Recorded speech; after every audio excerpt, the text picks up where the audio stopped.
Hi ಎಲ್ಲರಿಗೂ ಕೂಡ ನಮಸ್ಕಾರ. ನೀವು ನೋಡ್ತಾ ಇರಾ ಇಟ್ಸ್ ಮಾಡಿ ಯೂಟ್ಯೂಬ್ ಚಾನಲ್. ಎಲ್ಲರಿಗೂ ಕೂಡ ಡಿಪ್ಲೊಮಾ ಅಪ್ಡೇಟ್ಗೆ ಸ್ವಾಗತ. ಇಲ್ಲಿ ಡಿಪ್ಲೊಮಾ ಸ್ಟೂಡೆಂಟ್ಸು ಸಾಕಷ್ಟು ಜನ ಸ್ಟೂಡೆಂಟ್ಸಿಗೆ ಒಂದು ಅಪ್ಡೇಟ್ಗೆ ವೆಯ್ಟ್ ಮಾಡ್ತಿದ್ರೆ ಅನಿಸುತ್ತೆ. ಯಾಕೆಂದರೆ ಫೈನಲಿ ಒಂದು ಅಪ್ಡೇಟ್ ಬಂದಿದೆ. ನಿಮಗೆ ಏನೊಂದು ಅಪ್ಡೇಟ್ ಬಂದಿದೆ ಒಂದು ಡಿಪ್ಲೊಮಾ ರಿಲೇಟೆಡ್ ಈ ಒಂದು ವಿಡಿಯೋ ತಿಳಿಸ್ಕೊಡ್ತಾ ಇದ್ದೀನಿ. ಇಂಪಾರ್ಟೆಂಟ್ ಅಪ್ಡೇಟ್ ಆಗಿದೆ. ಅದಕ್ಕಿಂತ ಮುಂಚೆ ಯಾರು ನಮ್ಮ ಚಾನಲ್ ಸಬ್ಸ್ಕ್ರೈಬ್ ಮಾಡ್ಕೊಂಡಿಲ್ಲ ಅವರು ಪ್ರತಿಯೊಬ್ಬರು ಕೂಡ ಸಬ್ಸ್ಕ್ರೈಬ್ ಮಾಡ್ಕೊಳ್ಳಿ. ಇವಾಗ ನೀವು ಒಂದು ಸಬ್ಸ್ಕ್ರೈಬ್ ಮಾಡಿಕೊಂಡ್ರೆ ನೆಕ್ಸ್ಟ್ ನಿಮಗೆ ಡಿಪ್ಲೊಮಾ ಅಪ್ಡೇಟ್ಸು ಸಿಗುತ್ತೆ, ನೆಕ್ಸ್ಟ್ ಇಂಜಿನಿಯರಿಂಗ್ ಅಪ್ಡೇಟ್ಸು ಕೂಡ ಸಿಗುತ್ತೆ ನಿಮ್ಮ ಇಂಜಿನಿಯರಿಂಗ್ ಬಂದಮೇಲೆ. ಹಾಗೆ ಯಾರು ಒಂದು ವಿಡಿಯೋಗೊಂದು ಲೈಕ್ ಮಾಡಿಲ್ಲ ಪ್ರತಿಯೊಬ್ಬರು ಕೂಡ ವಿಡಿಯೋಗೊಂದು ಲೈಕ್ ಮಾಡಿ ನಂತರ ವಿಡಿಯೋ ನೋಡೋಕ್ಕೆ ಸ್ಟಾರ್ಟ್ ಮಾಡಿ. ಇವಾಗ ಒಂದು ಅಪ್ಡೇಟ್ ಬಗ್ಗೆ ತಿಳಿಸ್ಕೊಡ್ತೀನಿ. ಅದಕ್ಕಿಂತ ಮುಂಚೆ ಒಂದು ವಿಷಯ, ಇವಾಗ ಯಾರ್ದಾದ್ರೂ ಒಂದು M1 M2 ಸಬ್ಜೆಕ್ಟ್ ಎಕ್ಸಾಮ್ದು ಅಂತ ಫೈನಲ್ ಸ್ಟೂಡೆಂಟ್ಸ್ ಎಸ್ಪೆಷಲಿ. ಆದರೆ ಇವಾಗ second sem, 4th sem, 6th sem ಎಲ್ಲ ಸ್ಟೂಡೆಂಟ್ಸ್ಗೂ ಕೂಡ ಒಂದು ಟೈಮ್ ಟೇಬಲ್ ಔಟ್ ಆಗಿದೆ.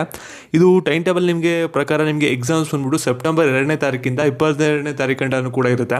ಇಲ್ಲಿ ಫಸ್ಟ್ ಒಂದು ಕ್ಲಾರಿಫಿಕೇಷನ್ ಕೊಡ್ತೀನಿ. ಇಲ್ಲಿ ಏನೊಂದು ಟೈಮ್ ಟೇಬಲ್ನ ಬಿಟ್ಟಿದ್ದಾರೆ, ಇದೊಂದು ಡ್ರಾಫ್ಟ್ ಟೈಮ್ ಟೇಬಲ್ ಆಗಿರುತ್ತೆ. ಇಲ್ಲಿ ಫೈಲ್ ಟೈಮ್ ಟೇಬಲ್ ಬಂದಾಗ ನಿಮಗೆ ಅಪ್ಡೇಟ್ನ ಮಾಡ್ತೀನಿ. ಅದಕ್ಕೋಸ್ಕರ ಪ್ರತಿಯೊಬ್ಬರು ಕೂಡ ಸಬ್ಸ್ಕ್ರೈಬ್ ಮಾಡ್ಕೊಂಡಿರಿ.